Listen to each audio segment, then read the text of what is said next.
Welcome. My name is Stewart Alsop, and I will be explaining a little bit more about the specific training that I have received in my many years and trials and tribulations, because it's really the challenges that teach us the most. And I can go into a little bit about that and how I can help others do similar stuff and how to kind of move through some of the challenges and prepare for challenges that we may face. If you don't know what you're doing here, there are two other videos I made, What is Bodywork and What is Breathwork. If you're in person in California, I would check out the What is Bodywork video. And if you are online and interested in what I'm about to say, then I would check out the What is Breathwork video. I've also created a document which goes into all of this different stuff so that people can find out a little bit more about what it is exactly that I do. So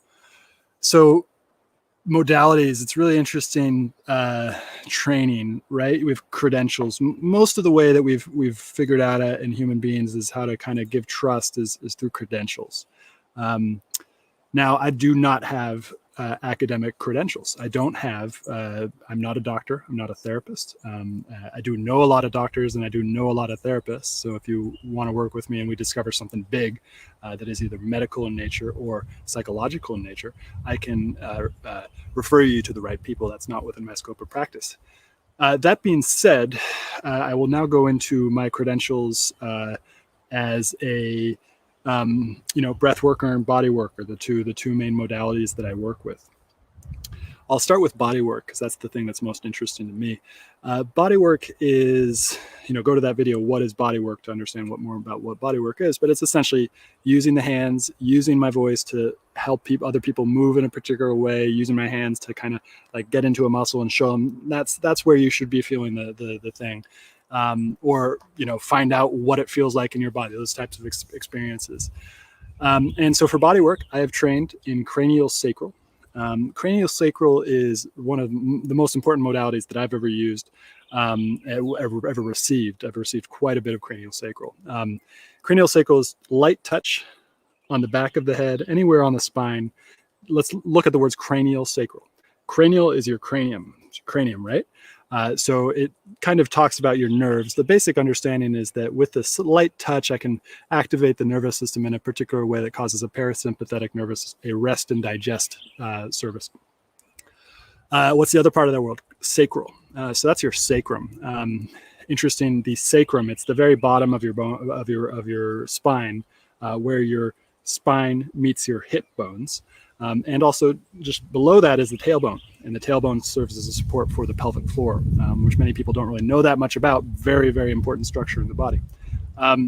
So the sacrum, interesting enough, it's sacred. They call it the sacred bone. Very interesting bone. And so also a parasympathetic nervous system response. The nerves that go into the back of the head and in the neck part of the spine, and the nerves that go down to the sacrum are both parasympathetic. So they're rest and digest. So I can put my hands on the back of your head or on your sacrum and induce a parasympathetic nervous system response. Very relaxing, very healing, very generative. There's something called anabolism and catabolism. And I hope you enjoy these big words because I love talking about it. I try to explain them as well. Anabolism, catabolism. Okay, I'm not going to go there yet because I forgot what they are. But it's basically one of them is breaking down things that you eat and then putting into your bloodstream. And other thing is creating tissue. So, for example, your bones remodel every 7 years. That is one of the terms. Basically, it's a rebuilding process. That relaxation helps you to rebuild. Because the acute sympathetic nervous system response, this like, I got to get out of this situation, I got to fight or I got to flee. That is more of a like, I'm going to break these things down and use them. Going on a lot of tangents here, but hopefully you're enjoying it. So we got cranial sacral, dynamic stretching and mobilization. Dynamic stretching and mobilization is really interesting. It's hard to pinpoint exactly where dynamic stretching and mobilization diverges from Thai massage. Both of them are pretty similar. Dynamic stretching is more of the Western take on it. I learned it from Eric Rubin in his trainings. It's basically, taking somebody when they're on the floor and putting them into a kind of a range of motion and then pointing out different parts of their body to be like, hey, can you feel that? Can you feel that? And then going into all the different ranges of motion and kind of releasing that. That's a beautiful, beautiful style as well. So we got cranial sacral, got dynamic stretching mobilization, Thai massage. I lived in Thailand for many years. I speak the language. I received thousands and thousands of hours of Thai massage. That one's really great. It's similar to dynamic stretching mobilization. You're on the floor. You're working with energy as well. But I really like that one because if somebody's on the table, I can't use my body the same way that if I'm sitting on the ground and using all four of my limbs. And the feet, I'm learning about the feet. They have such an interesting sensory receptors on the feet, and they're different than our hands. Our hands have a lot because we grab things, right? We grab things, and it's very related to prefrontal cortex. Our feet used to kind of have that, evolutionary. If you look at apes, they kind of do things with their feet that we don't do. And I believe that a lot of that is actually, we can recapture that. So I've been learning how to manipulate with my feet in a very interesting way. Also, for those of you who like really high pressure, basically I can go the whole range. I can go from high pressure with my whole body. I weigh 220 pounds. I do a lot of movement, so I know how to effectively transfer my weight in ways that feel really good. So that's Thai massage. Let me think if I have any other body work. Let's go into yoga, yoga asana. Yoga asana, for those of you who don't know, yoga itself, Y-O-G-A, is actually a meditation philosophy from India.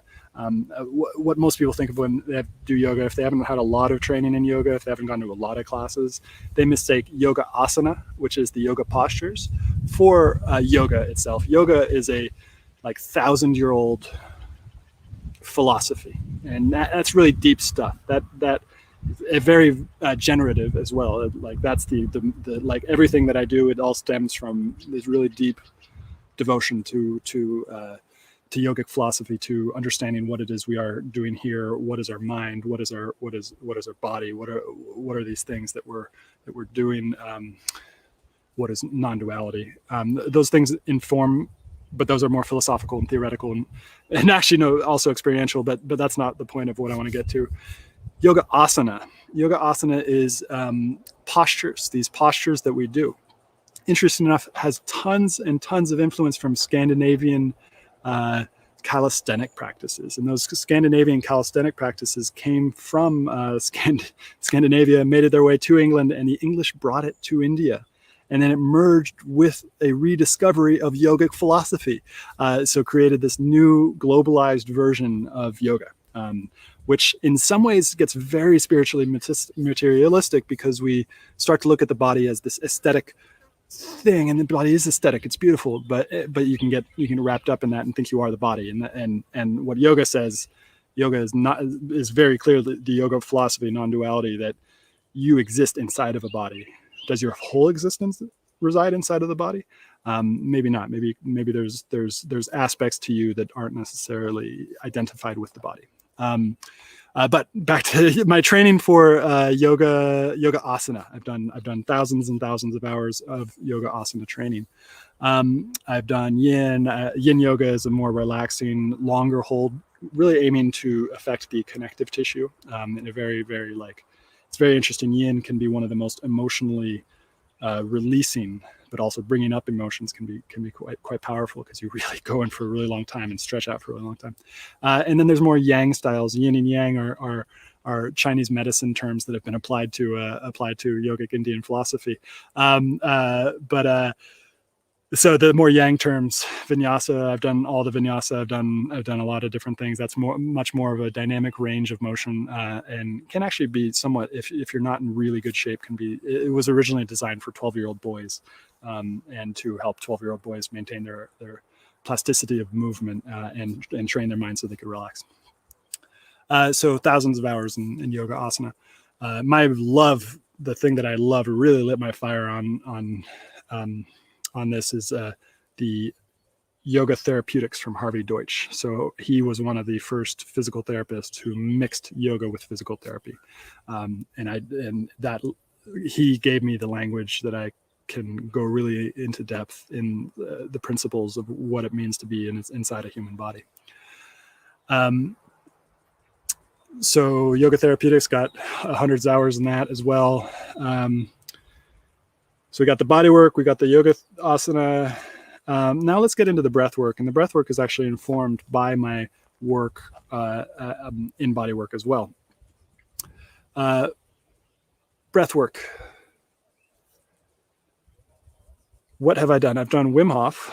Many of you probably know the Wim Hof. Wim Hof is based on a Tibetan practice called Tumna. Tumna is a highly advanced practice. I wouldn't actually suggest that most people start with Wim Hof. It can be very intense. I've done thousands of hours of pranayama inside of yoga ashrams in India, in Thailand, in the United States and Mexico. So I got a lot of the ancient practices of how to regulate the breath and also how to be aware of the breath. I've done probably about 10-day meditation retreats, so silent meditation retreats. I've done that in Thai forest monk style tradition. And I've done that in Tantra, not the Neo-Tantra, which is very popular in my area right now. Neo-Tantra is essentially sacred sexuality. I don't have any training in that. That's not what I offer. What I've studied in terms of the tantric lineage is a Indian non-dual philosophy from 900 AD. From in India, in Kashmir, and that's just a really, really beautiful philosophy that is accepting of a lot of the really challenging things about human existence. It helps you to deal with really intense challenges. And so, yeah, if you're still watching this long diatribe on all the things I've studied, let me explain a little bit more about the real stuff, like the challenges. Why do I do this?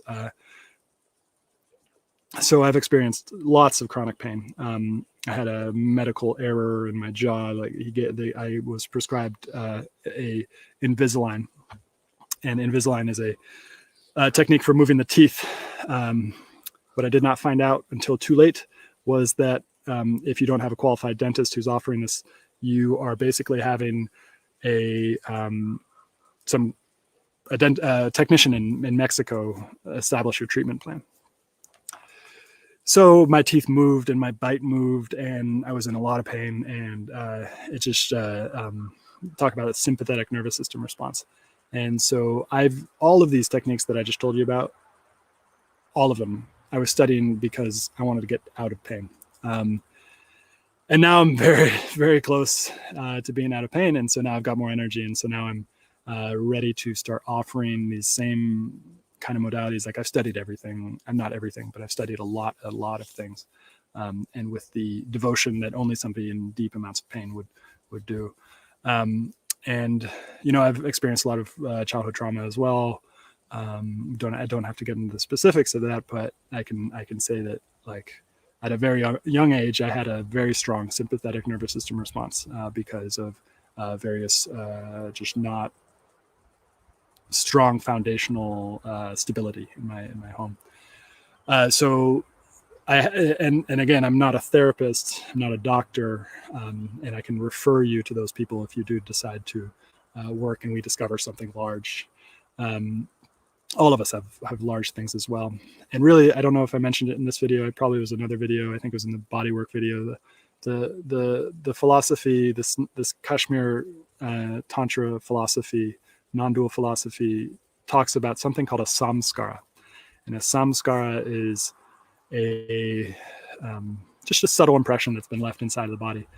And everything that we experience as kids, it's all in our bodies, and we can release it if we want to. If we really want to, and it requires a certain type of desire to know the truth, to really understand if we want to move through that really challenging experience.